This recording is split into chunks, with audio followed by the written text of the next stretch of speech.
if you can remember, those of you who were here yesterday, if you would like to speak and put a question or comment for reaction, please come to the microphone in the middle here.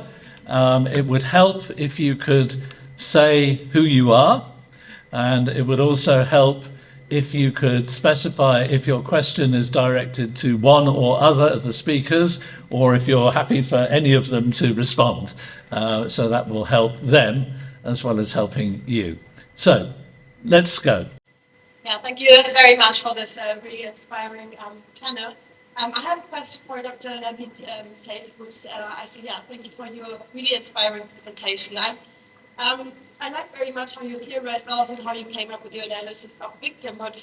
I was just wondering how we can think about this notion in terms of the history of Hizmet in a less linear way.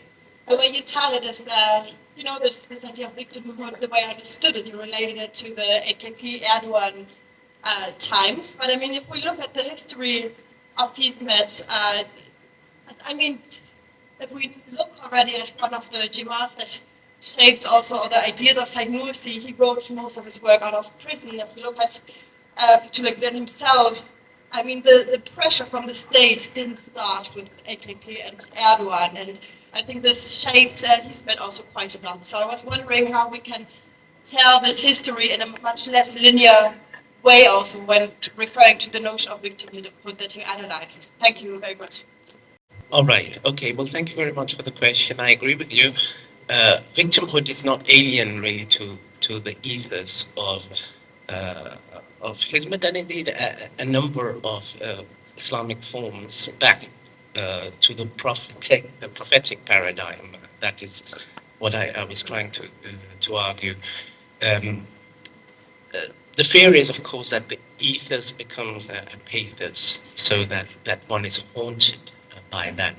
And the redemptive feature in heroic victimhood, I argued, was in solidarity and seeking transnational solidarities for oppressed, for the downtrodden, for the silenced community. My questions are to Professor Anwar Alam. You mentioned that that it was quite unique for you to see how the idea of transcendent within Hizmet movement celebrates diversity instead of being homogenizing. So you said that there is no historical examples of something similar in India, but what came to my mind, what about these traditional Hindu notions of Atman and Brahman, that Atman is everywhere, manifested in Atman, and there is the notion of Din Ilahi proposed by Akbar Shah Akbar in the 16th century. So can you please elaborate on some similarities and differences between these historical movements within Hinduism and this idea of transcendent celebrating multiplicity? And another question has to do with the notion of the transcendent. You said that according to Gulen, transcendent opens itself up to manifestations of diversity, right? It's all about not power, it's all about mercy and kindness and compassion. It's not essentialized. But Hizmet movement took a very strong stance towards AKP and all those, different political forces that try to make life harder for Hizmet movement. They try to speak up publicly and to publish newspapers and articles and conferences. So in that case, they didn't celebrate multiplicity or multitude, right? They tried to stand up for something essential. So I guess it's not always about multiplicity. How do you comment on it? Thank you so much. Well, I did not meant by the Hindu diversity. I only meant contemporary Islamic movements I have not come across. But I didn't mention about the Hindu universe. That's a universe full of blood. Hindus primarily believe that, that there are multiple ways to God. So anyway, that diversity is different, and that diversity led to the development of more than 5,000 languages that still exist in India. So that's I meant about the contemporary Islamic movements. I have not come across that has taken a position that diversity is divinely intended. That's what I meant. As with regard to your question, all diversity is celebrated and violence. If any group that produces violence, both in terms of language, in terms of political actions, in terms of others, that needs to be really constitutionally curtailed, actually. But any diversity without violence must be celebrated. That's it. So if the AKP is, yes, it is a diverse voice. I would like to accept it, but let that diverse should not damage me in my body. That's my position. Thank you. Okay, if those coming up to ask questions can speak a little louder than they think they're speaking, that will help everybody to hear clearly and benefit from your question. Hi, Scott Alexander from Catholic Theological Union in Chicago. Is that Loud enough. okay? Good. First, I want to apologize to Professor Adam because I came in a little late, so I wasn't able to hear the paper. Sometimes when people go to international conferences, they travel great distances, and once they get there and they listen to the quality of papers, they wonder why they spend so much effort. This is the opposite. I mean, I just thought your paper, Dr. Sheikh, and your paper, Dr. Ghazal, were just outstanding. So thank you so much for the richness of what you're doing. And I just have like two kind of combination question comments for each of you, and I'll try to quickly state, and if you'd like, you can respond. Dr. Sheikh, I love your idea of grief as having transformative potential. And when you put the words art of victimhood up, I thought I had an initial positive reaction connected with that notion of the transformative dimension of grief. But then I thought there's an oxymoronic dimension to the art of victim, because at least in kind of contemporary, kind of, North Atlantic psychological discourse, there's nothing good about victimhood. So, words like survivor are often used as opposed to victimhood or victim. But I was wondering whether you've considered the kind of excavating someone, right? Because that's a kind of a term that's quite indigenous to the Quran and the tradition, and it seems to be that's kind of what we're talking about. But I've always struggled with how to translate that word, without using two sentences each time. So I wonder what you thought of that. And the second thing I was wondering is, one of the things that strikes me about the story of the Prophet's experience at Ta'if is Addas, That's right. right? Because the one who brings the Prophet and Zayd grapes, right, once they make it to the orchard, right, is this Christian slave. And so he's going to Ta'if to get kind of confirmed in a way by a community that will support his prophethood, right? They reject it, right? And the children throw stones, which is a sign of such great corruption, because when a society is teaching hatred to their children, they're corrupt, right? But then one of the downtrodden, one of the marginalized, is sent to him to feed him. And this marginalized, downtrodden slave eventually becomes a Muslim. Kind of reminding him, I think, it's not all about the powerful. Don't worry about the powerful, right? It's about these people. And then, Dr. Ghazal, I was wondering, one comment about Kuiper's. As much as I admire his intellect, there's a deep colonialist strain in his work. I wonder whether you see that too. I mean, he says in the composition of the Quran that the disorder of the Quran, right, is a fact everyone recognizes. First of all, terms like disorder are culturally constructed. Disorder according to whom? And I think, I would ask you how you think of this whole trope of a disorder. But also I'd like to ask you what you think of the problematic of this dialectic between choosing a hermeneutical framework that sees the Quran as beautiful bricolage and a hermeneutical framework that emphasizes thematic and maybe even a kind of narrative arc and coherence.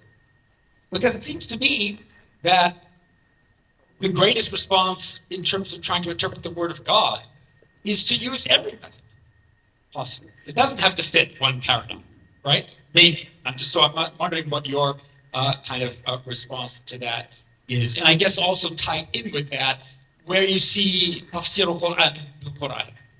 Thank you. Okay, so we have quite a rich range of question there. Who would like to go first in response? Thank you for your question. I do agree with you. Because of the time limit, I couldn't mention all the details about like the Western approaches and everything also about Gulen's approach towards the interpretation of the Quran. I'm just trying to take one element, which is like now it's coming more in the Western approaches, which is about the thematic unity, and just looking how Gulen deals with that. And I do agree, like I am not with like just taking one approach or one method and say we can give the interpretation through this method. And actually, while studying Cyprus, I have this criticism, like just, like to take one method and you say this is the only method to give the interpretation. I don't agree with it.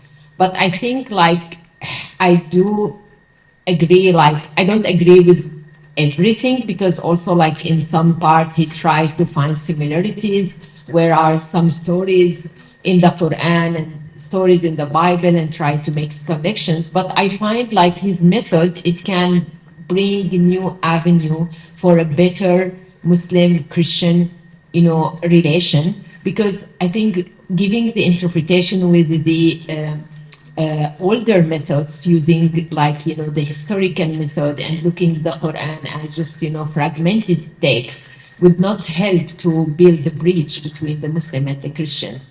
But trying to look at the Quran as having a unity and thematic coherence within, maybe it would bring a bridge between the two religions, especially starting with the academia. And it just for me, Gulen approach, when especially I read towards the end of the presentation, he tries to say we need to use all these methods. We need to use the historical method, we need to use the linguistic method, we need to use the, every method that would give to that interpretation. And the most important thing, because I cannot generalize, but in the Western approaches, this is what sometimes we lack, what he mentions about the mind and the heart. It's not only a science you study, it's in order to give an interpretation of the divine speech of the word of God, you must have this faith and this spirit and this, to use all of this. And if you want just to use it as a science and to separate it from the heart especially, I think there will be a gap in the interpretation. Hopefully I answered the question.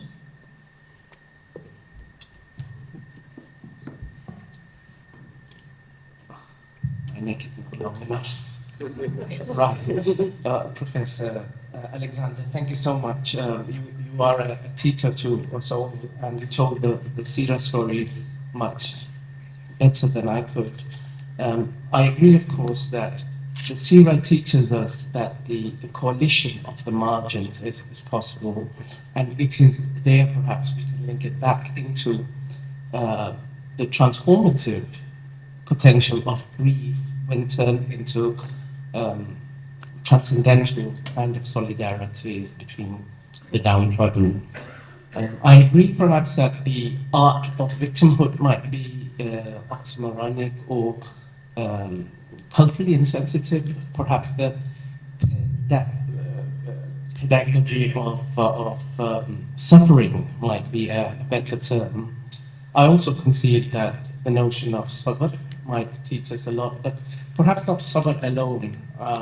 What I was indicating was istiqamah, to keep going, regardless of the odds, and tawakkul, to turning back to the divine, to having reliance on the divine, which is, of course, the source of all things. Thank you. Yaakov again, and from the Blickley Institute. And as I mentioned yesterday, our focus is theological reconciliation between Judaism and Islam. So mostly I want to make a comment to affirm and appreciate what Dr. Ghazal mentioned about the intertextuality of ayat in the Quran, which is one example which is always close to my heart, that in Surah Al-Fatiha, yes, there's the guidance upon the straight path, the path of those who are blessed, not in those who incur wrath. Now, well known is the hadith that says those who incur wrath are the Jews. Now, I feel intertextuality allows us not even to try to argue that this is a weak hadith. Simply, in the ayah, in the next surah, Al-Baqarah, it talks about, in this biblical story of leaving Egypt, of some Jews, they use the same word of incurring wrath, and immediately afterwards, the wrath of God of those particular group of Jews. And the next verse is, truly those who believe, Jews, Christians, Sabians, whoever believe in God and the last day and work righteousness shall have their reward with the Lord. So the intertextuality of ayat somehow often to solve problems without rejecting, without referring neither ayat nor hadith. So I think this really is an important approach, and I affirm and appreciate that this is the path that Gulen and your research is taking. Thank you. Just a comment, like as mentioned, about the tafsir al-Quran bil-Quran, and there is also tafsir al-Quran bil-Hadith. There are layers. So thank you for your comment. And this is exactly like, we cannot also, when we start studying the Quran according to this thematic unity and coherence, we cannot just take a verse or a word out of context and give an interpretation. In order to give like a comprehensive interpretation, we should look at like the thematic unity of the whole Quran, and we should look at all. For example, if we want to give an interpretation for a word, we should look at the word and the occurrence of the word in the Quranic text as a whole, and how it fits in all. So we cannot just, this is exactly tafsir al-Quran bil-Quran. In order to understand the verse, we have to understand this verse in the whole of the Quran. And also then the other layer comes, as you said, tafsir al-Quran bil-Hadith. We look what the Hadith is saying, and so interesting what you have mentioned about Surah Al-Fatiha. I was shocked when there was a translation for Al-Fatiha and mentioning that people like the Christian people and the Jewish people, these are the misguided and that people is angry with. And they say the Quranic text, first of all, does not say that. And just to assume that, looking at other verses out of context and without understanding, it just, make a big gap among Muslims themselves and then among Muslims and other religions. Thank you.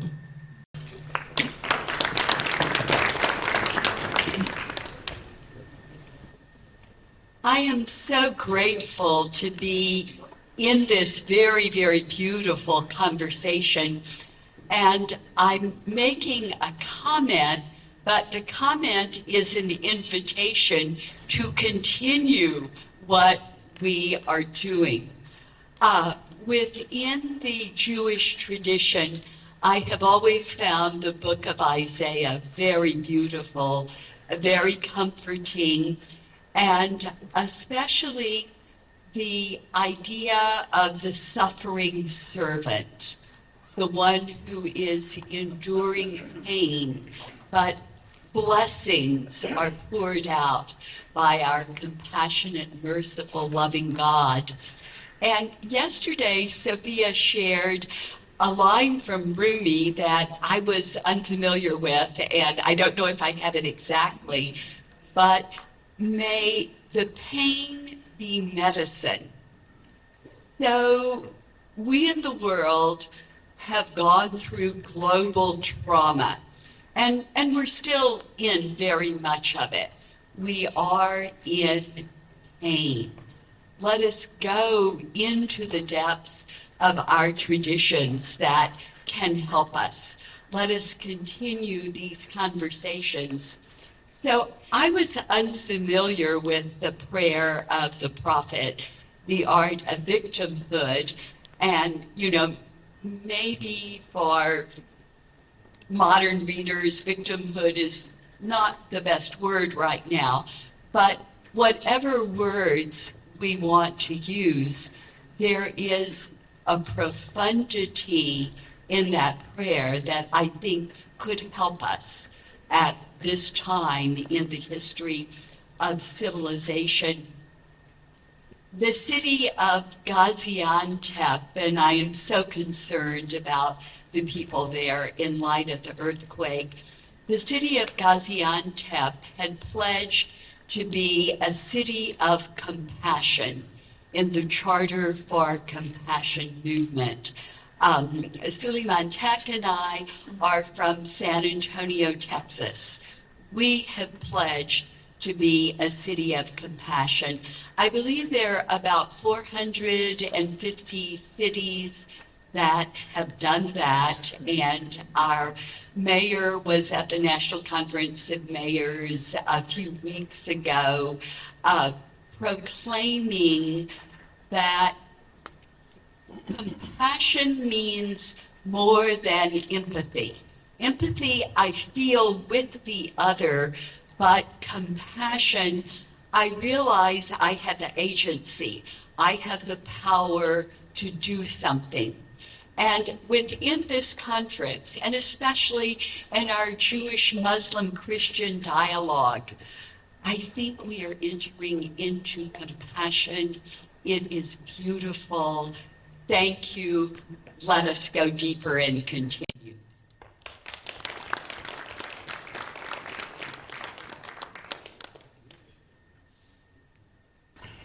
Take that as a contribution. Thank you.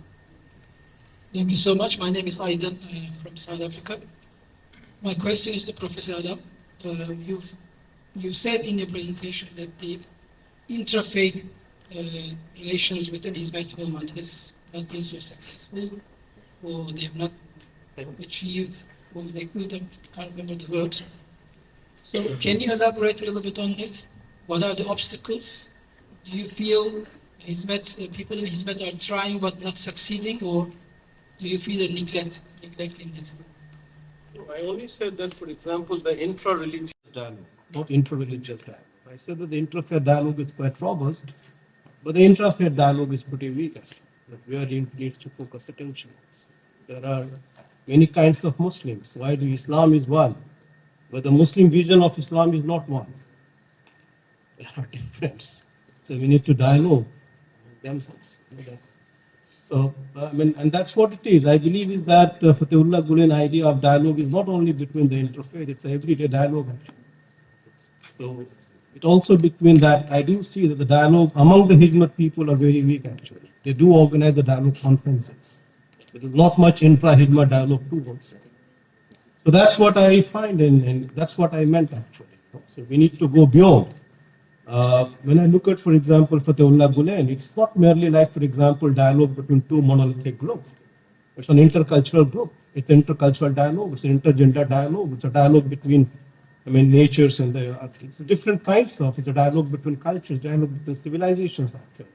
So let us not basically confine or, for example, reduce the entire dimension and the universe of Fatehullah Gulen merely to the question of the interfaith dialogue. And when I look at, for example, this interfaith dialogue, is this interfaith dialogue so textual? Is only within the monotheist traditions actually? This earth and this world is beyond monotheism actually. It's beyond.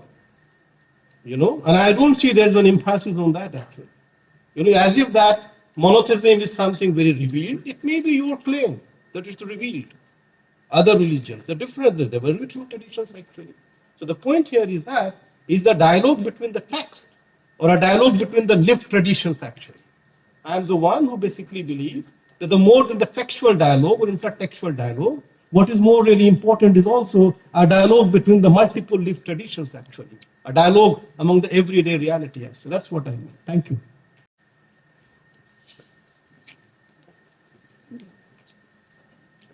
Mohammed Shatini. And just there are some students, or Japanese students and the theology students over here. I think they might just make the point. They didn't come to the podium or to the microphone. Gulen, when he deals with such verses with the ancient tribes or the nations or the other religious communities, never uses them to criticize other communities or the religions or the members of the religion. But he says that Quran just warns the Muslims that they should not fall into the same mistakes or errors. So he takes those verses as a warning and lesson to the Muslims. You know, the other nations, if Islam is the new religion, how could you make a comparison between the other people who failed before? So it's not the whole community, but certain people in the groups in the past failed to hear the message of God, take heed to the message of God.